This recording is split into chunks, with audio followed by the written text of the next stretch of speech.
Eventually, time comes for us all. It's just an inevitable law of nature. It even got John Cena, who recently announced his retirement from the WWE. As it happens, the passage of time is something that is incredibly noticeable in the world of professional wrestling. Because as time passes by, wrestlers get older. As they get older, they get slower, they get weaker, and they take less risks. But sometimes there are those wrestlers that just age like a fine wine and get better as they age. So in today's video, we're going to explore that a little bit, because we're going to look at various WWE superstars and I'm going to make the judgment as to whether or not they're better today or 10 years ago. And better is subjective, so really it's about whether I like them more today or 10 years ago. You can make your own judgment in the comments. And as always, don't forget to subscribe to this channel, ring that bell for notifications. If you're a wrestling fan, I'm confident that you're going to fall in love with this YouTube channel because we always upload daily wrestling content. All right, let's jump into it. Let's start off by talking about AJ Styles.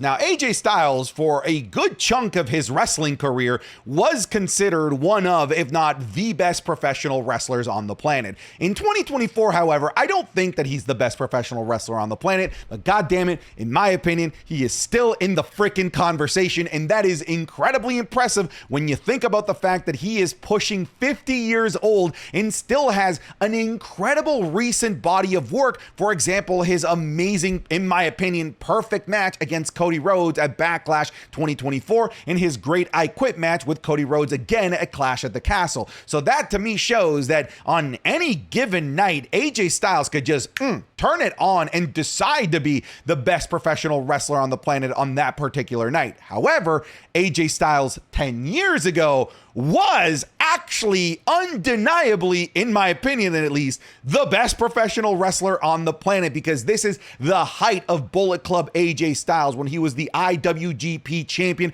where he was dominating everyone, where he was having the best possible matches that you could possibly conceive. He was melting people's eyeballs with unbelievably good professional wrestling matches across the world. This man was a legend in 2014 with his body of work. So I am going to go with 2014 AJ Styles. However, I want to take this opportunity to give current day AJ Styles all of the flowers that this man absolutely deserves. Let's look at Bayley 2024 versus Bayley in 2014. Now, Bayley in 2014 was still the hugger Bayley, but she hadn't really amassed the popularity that she would in 2015, where she would go on to feud with Sasha Banks for the NXT Women's Championship and put on some of the best women's matches that you could possibly think of. So she's still a little bit removed from that. Meanwhile, 2024 Bayley has had a fantastic, like what I consider to be all-time classic against Io Sky at WrestleMania. So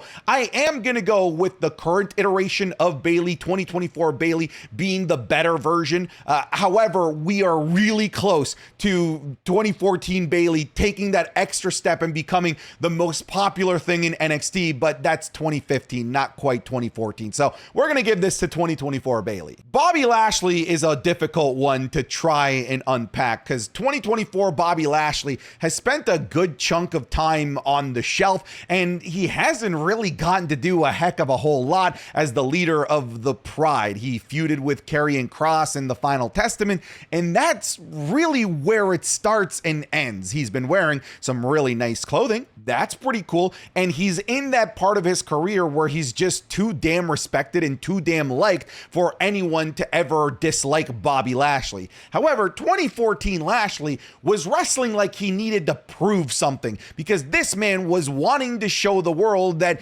what WWE let go all of those years ago was a prize fighter that deserved to be at the top of the mountain. And he was proving that in Impact Wrestling, as it was called at the time, with some fantastic matches. He was the top guy over there, and he was routinely considered one of the best assets in professional wrestling that a top wrestling company held on to. So I am going to go with 2014 Bobby Lashley being the better of the two. I know that this is an easy one, and it's kind of crazy to think about that Stardust was born 10 years ago. It's kind of insane, but we're looking at 2024 Cody Rhodes, who is the face of the WWE, which is the biggest wrestling company in the entire planet. So if you're the face of the biggest company of the entire entire planet, you're probably doing a pretty darn good job. He also just finished his story, won the Royal Rumble again, is putting on classics with AJ Styles. So Cody Rhodes has everything going for him right now. He is in his prime of his career. 2014 Cody Rhodes, on the other hand, was trying to find himself. He had recently broken up with Damian Sandow and the Rhodes Scholars, had this brief, really great tag team with his brother Goldust, and won the tag titles from the Shield. But then something snapped, and then he became Stardust. To be fair, he played Stardust amazingly. He went all in on the Stardust character to the point where he made this terrible gimmick bearable and entertaining. However, obviously the answer is 2024 Cody Rhodes. That's what we're going to go with. Okay, this is probably a really, really difficult one, but I feel like I've got good reason and justification to go with 2024 CM Punk over 2014 CM Punk. Don't get me wrong, 2014 CM Punk looking like Logan from the X-Men is awesome. He's got the best look. This is my favorite look of CM Punk, when he's got the mutton chops. However, now knowing everything that's happened, with CM Punk and all the stories that came out, clearly in 2014, this was an unhappy, bitter man that did not want to be there. He wanted to be out of this world of professional wrestling, to the point that he did leave professional wrestling in 2014. Meanwhile, this CM Punk that we have today is equally as good as old CM Punk on the microphone. He is undeniably worse in the ring, because 2014 CM Punk was prime CM Punk, in my opinion. I'm sure he's lost several steps since then, but this current iteration on the mic is just as good. But the important thing is that he's having fun and he's enjoying himself. So because of that, I'm gonna go with 2024 CM Punk. I love the fact that he seems to be a reborn man in the world of professional wrestling and is grabbing the bull by the horns and having the time of his life. Unlike Bayley, in 2014, Charlotte was at her peak in NXT. She was the NXT Women's Champion and was an incredibly dominant force in NXT, and she did get called up to the main roster very shortly after. However, modern day Charlotte, I know a lot of you guys do not like her. I know that there's a lot of bitterness with how much she wins, but even though you don't like Charlotte, that this woman delivers every single time. And even if you don't like her character, it's not as if 2014 Charlotte was this like amazing character either. It's an upgrade all around: character work, microphone, and of course, in terms of her in-ring, modern day Charlotte is one of the best in the planet, in my opinion. This is, of course, an easy thing to say, considering this was developmental Charlotte. It's logical to say that she's been better since coming out of developmental. That's like a logical conclusion to draw. So I am going to go with Charlotte 2024. I think it's obvious. Oof. Okay. This is such an easy one, but it's also crazy to see this crazy turnaround for one of the most important characters in WWE today. We saw it with Cody Rhodes. Now we're seeing it here with Drew McIntyre. 2024 Drew McIntyre is the best iteration of Drew McIntyre ever, and one of my favorite things in all of professional wrestling right now. He is so incredibly entertaining to me. He is the most must-watch part of every episode of Monday Night Raw right now. Hell, Drew McIntyre has gotten leaps and bounds 10 times better just in the last 8 months alone compared to his 2023 self. So 2024 Drew McIntyre is on another one. 2014 Drew McIntyre, dear fucking God, what were they doing with this man? They had him in a band with Jinder Mahal and Heath Slater air guitaring and losing every match and being the biggest jobbers in the WWE. It is inconceivable to think that that guy in 2014 becomes that guy in 2024. It's mind-boggling to see the journey that a human can go through professionally, to go from the bottom of the barrel of their career to the tippity top of their career. This is why you can't give up, folks. I'm not trying to get motivational with it, but like, this is a perfect example of why you got to keep grinding and you got to keep pushing forward. It might take a long time, might take 10 years, but this is where we're at now with Drew McIntyre. This one hurts, but let's talk about Finn Balor. 2024 Finn Balor is just taking pins. That's why the meme is Pin Balor, and he's just in a tag team. He isn't the guy that we thought was going to evolve into becoming one of the faces of the company when he won the Universal Championship in 2016. Injury completely derailed whatever plans they had for Finn Balor, if hopefully they actually had some. 2014 Finn Balor was just a revolution in NXT. He was just taking NXT by storm. He introduced the Demon to the world of the WWE universe. He was having banger matches at NXT takeovers, NXT free TV. He was considered a top guy in the company to the point where just 2 short years later, he gets called up to the main roster and even wins the top prize in the WWE. And that's because of all of the amazing work that he was doing in NXT, which started in 2014. I am going with Finn Balor in 2014. No, you bitch, Triple H. You bitch. Great shot. Oh my God. Oh my God. Oh, there it is. Oh. Look at this. That was a sneak peek of this week's SummerSlam Wrestling is Cool Match Club, which is available exclusively over on patreon.com/SantiZap. This week, we're looking at the first ever Universal Championship match between Seth Rollins and the Demon Finn Balor at SummerSlam 2016. The World Championship match between John Cena and Daniel Bryan at SummerSlam 2013. The amazing TLC match between Jeff Hardy and CM Punk at SummerSlam 2009. The famous custody of Dominic Mysterio ladder match between Rey Mysterio and Eddie Guerrero at SummerSlam 2005. And we'll also be looking at the infamous 2005 match between Hulk Hogan and Shawn Michaels at SummerSlam 2005. So if you want to get those match watch-alongs alongside the Raw review, SmackDown review, the Wrestling is Cool podcast 3 days early, and more, make sure you check out patreon.com/SantiZap. The link will be in the description of this video or in the pinned comment. Go check it out. I'm pretty confident that if you even try for 1 month, that you're going to stick around and fall in love with it. All right, back to the video. We got main event Jey Uso Yeet in 2024 versus face paint Jey Uso back in 2014. Here's the thing. This is almost not comparable. In terms of tag team legacy, 2014 Jey Uso was on another one, man. Like 2014 Usos were some of the most dominant tag teams that I've ever seen. They were legendary in terms of how good their matches were and how dominant their reigns were. But this is a different world altogether that we're in, because now we're in a singles run for this version of Jey Uso. A singles run that admittedly hasn't materialized into anything tangible like a Money in the Bank briefcase or any sort of gold whatsoever, but he is the most popular guy in the WWE, selling merch like crazy, incredibly over. To me, it's easy to go with 2024 Jey Uso, but I don't want to disparage 2014 simply because he isn't this like main event singles guy, because he is part in 2014 of one of the most legendary tag teams of all time. Kevin Owens in 2024 versus Kevin Owens in 2014. These are both absolutely amazing. In 2024, we have one of the most likable, one of the most ruthless, and also one of the most personable characters in WWE. Whether he's a heel or face, like, man, it's so hard to root against this iteration, this era's Kevin Owens. 2014 Kevin Owens was amazing, but he was the biggest piece of shit heel imaginable. To me, I just like 2024 Kevin Owens more. I feel like there's more depth, there's more layers. I will say that 2014 Kevin Owens did some nuttier, crazier moves, that's for sure. So it's not crazy to say that with 10 years of time that this iteration of Kevin Owens has toned down on that craziness.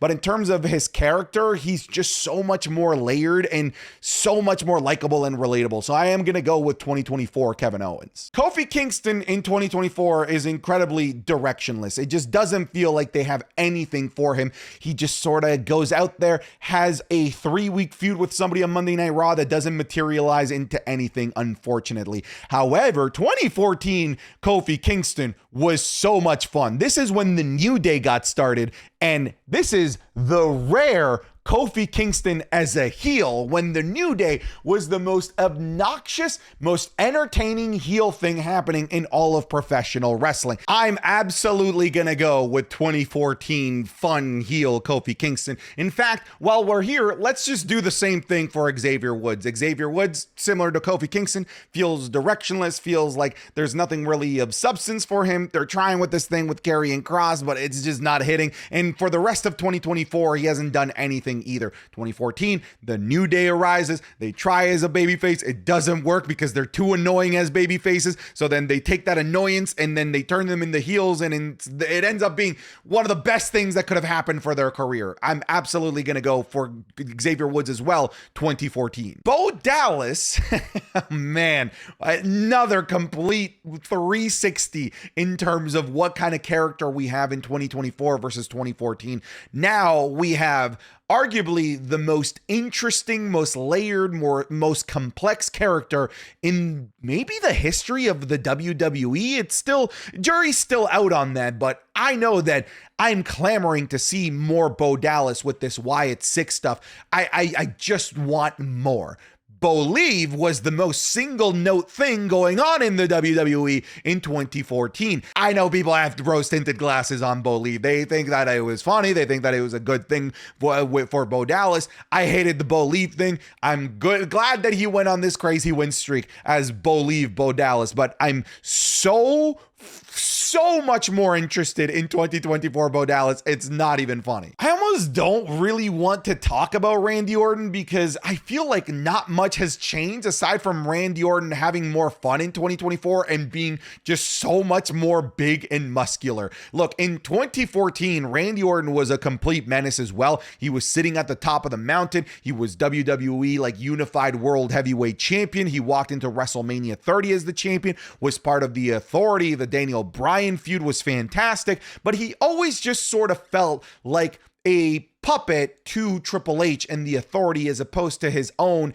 individual character with his own individual wants. Current day Randy Orton is incredibly entertaining. I feel like I understand his individual motivations and he seems like he's having the time of his life. So I am gonna go with older 2024 Randy Orton. Before you say, obviously it's 2024 Roman Reigns, remember, this is 2014 Roman Reigns. Everybody liked 2014 Roman Reigns. This is when he was a part of the Shield. This is before they started cramming him down your throat to make him the next top babyface in the WWE.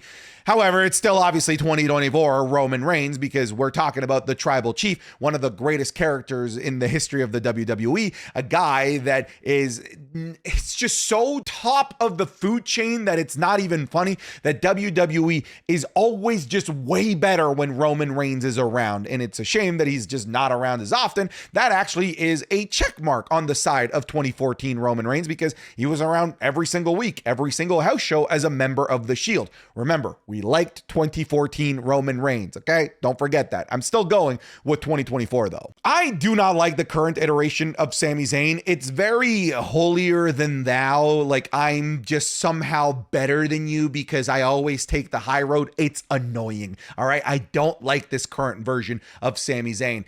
2014 Sami Zayn is arguably the most easy character to get behind. This is the underdog from the indies that everyone fell in love with. This is the best version of Sami Zayn, aside from maybe honorary Uso Sami Zayn. Like to me, it's between this 2014 Sami Zayn and the 2022 honorary Uso for the best version of Sami. So I am going to go with 2014, where he went that entire year going through that just arduous journey to try and get the NXT championship that eventually culminated with him winning it at the end of 2014, where Kevin Owens turned on him and then that feud started. I'm going with 2014. For Seth Rollins, if you're looking at just in-ring, obviously it's 2014. This is like prime pre-injury Seth Rollins, where he is just doing some of the craziest things imaginable and doing it in riot gear, for God's sake. But this current version of Seth Rollins, he's one of the best in the planet. He's still a fantastic in-ring performer, even if he is a bit of a shadow of himself from 2014. Again, 2014 Seth Rollins was in the conversation for one of the best in-ring performers on the planet at the time. So it's tough to compare, an older Seth Rollins, who just cannot do physically the things that he could do back in 2014. But in terms of aura, in terms of presentation, mic work, stories that he's been involved in recently, I am going to go with 2024 Seth Rollins. 2012, 13, and 14 Sheamus was annoying. They really tried so hard to make Sheamus one of the top liked baby faces in the company, and people were just rejecting it. It wasn't working. He did eventually turn heel, but it was the damage was done by that point. Meanwhile, this version of Sheamus is the respected veteran that everyone loves and everyone wants to see, because you know that he's going to give you banger after banger after banger after banger. And that's just not a saying. It's actually true, because he always does. I'm going to go with modern day Sheamus because I want to see him every single time that Monday Night Raw is on. Meanwhile, 2014 Sheamus, I could have done without. All right, folks, that's it. I'm done. You guys let me know your answers in the comments, but get out of here.